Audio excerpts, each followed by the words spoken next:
These are just a few of the over 12,000 illegal vapes that you can find in the US. A study of 2,000 plus discarded vapes in New York City found that 99% of them were flavored vapes, which the FDA has been trying to ban since 2020. But the FDA made a silly mistake that, instead of stopping vaping, accidentally triggered an invasion, an ever-evolving stream of disposable vapes, from new flavors to LCD screens to Pac-Man? Most of the vapes that we get in the US, and honestly all over the world, come from here. But the problem actually originated here in the US. Yeah, I'm not in Shenzhen, it's just Chinatown. This transition from lighting up your addiction to charging it via USB started with American companies like Blu and Juul, which designed a cool, techy experience around the habit of smoking. They were positioned as premium products, which helped blur the lines of how unhealthy vaping might be, and of course, get a lot of people to transition to e-cigarettes. No smoke, no smell, no tar? That looks like it's almost healthy. Also, tech companies love subscription business models. What better subscription business than literally making you addicted to their products?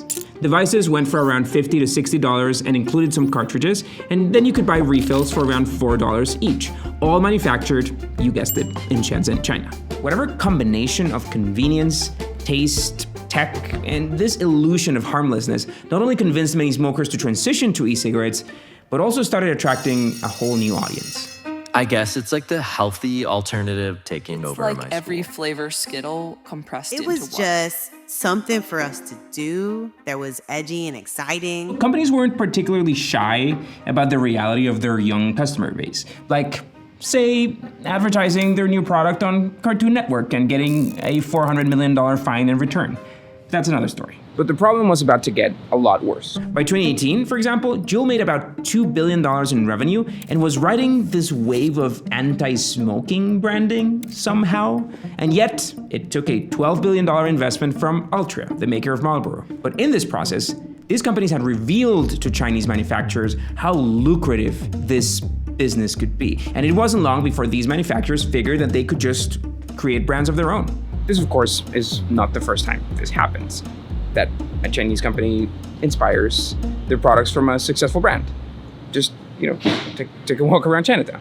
But let's quickly pause here. Right now, I want to quickly tell you about something that could be pretty useful for you. It's the Hustle's 2024 Entrepreneurship Trends Report. The Hustle talked to over 500 small business owners to uncover trends and data-driven insights across all these companies. And you can download it here or with the link in the description. Now let's get back to our story. They even have a name for this tactic, Shanzhai. In its original translation, Shanzhai refers to counterfeit or knockoff goods, but over time, the term has evolved to refer to this rapid imitation or creative copying, which is a staple of Chinese manufacturing.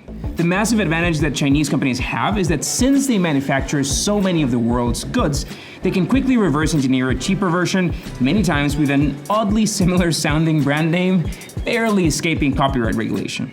And also, many brands from the other side of the world just don't have the muscle power to navigate Chinese trademark legislation or to actually do anything about it. Sometimes, very rarely though, they actually one-up products for the better. And the best example of this is probably dual SIMs, which we now consider a key feature of our iPhones, the real ones, not the Shanzhai versions. But dual SIMs were originally a Shanzhai innovation, slapping a second SIM tray on phones so that they could get a competitive advantage to Chinese business travelers. Imagine what happens when you apply Shanzhai to vapes. Smoking among middle and high school kids skyrocketed in the years after flavored vapes came into existence, and not just in the US. Colorful options, pods, tanks, whatever you prefer, cheap, easy to buy, easy to conceal, and in 2020, finally, the FDA acted. Tonight, the Trump administration is moving to ban most types of flavored e-cigarette cartridges in an attempt to crack down on vaping by teenagers. Soon after, vaping prevalence among teenagers in the US actually decreased and has continued to decrease since. But the FDA made one crucial mistake. They wanted to ban flavored products since they were the ones that were mostly affecting kids. But the wording of the ban focused on flavored cartridges, not flavored tobacco products. American e-cigarette manufacturers complied. They mostly stopped selling flavored pods, though it didn't take long for those manufacturers in Shenzhen to find a loophole that would allow them to take over the market. Instead of making cartridges, they would sell the whole device as a disposable vape and get around the ban. It's not a cartridge, you see, it's a one-use device. In 2020, disposable pens were not a common thing yet. With the supply chains in place, the technology there, existing design inspiration, the captive audience, disposable vapes were the answer. Over the next few months, exports of these cheap, disposable, flavored vaporizers was booming. They also got smarter about maximizing the value of those disposable vapes. The average volume of liquid grew by over 500% between 2017 and 2022, and they put more nicotine in it. The average concentration went from 1.7% to 5%. And because of China's incredible manufacturing advantages, these products are cheap. Hey man, vapes? I'm looking for like a strawberry or pineapple. Strawberry pina colada. 20? I emailed a few companies over the last few weeks pretending to be a buyer and trying to understand how the process works and how much it costs.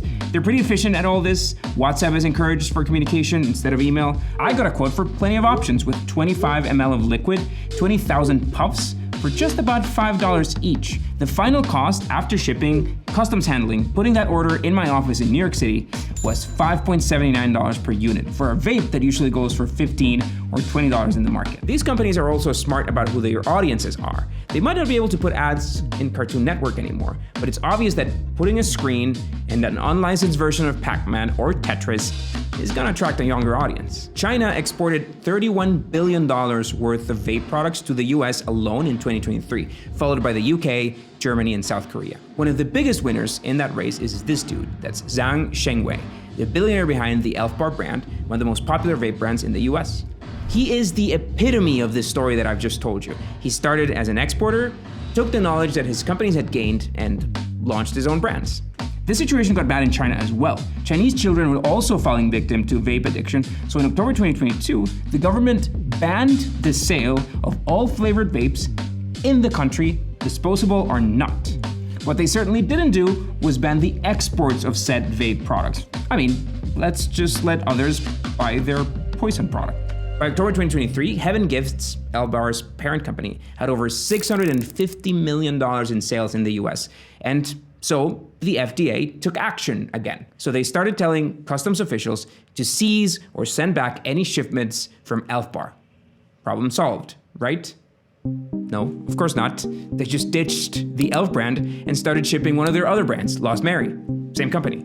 Ironically, one spokesperson from Heaven Gifts, which by the way, that's a curious name for a tobacco company. Anyway, they told Reuters that now their market share is suffering due to rampant counterfeit versions of their products. Also ironically, one of the biggest losers in this game has been Juul.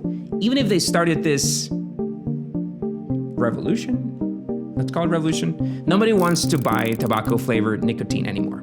Ew. But banning brands one by one out of 12,000 is like covering the sun with a finger. The FDA has sent a few warning letters to stores, it fined a few companies, but overall action feels more like a slap on the hand than real decisive action. Why the FDA hasn't gone back to amend their 2020 ban to include all flavored vapes, even the disposable ones, is honestly beyond me. Pledges, but no action. And it's not an easy battle. Heaven Gifts has gone as far as mislabeling e-cigarette shipments as toys or shoes or flashlights just to get around customs.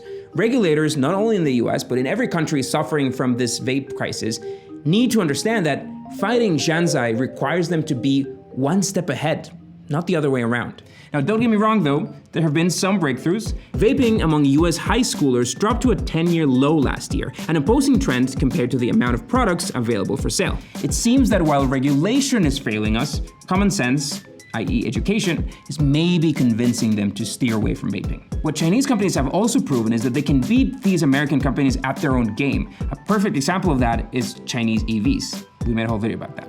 And don't forget to check out The Hustle's 2024 Entrepreneurship Trends Report, or subscribe to The Hustle newsletter for more business and tech stories like this one.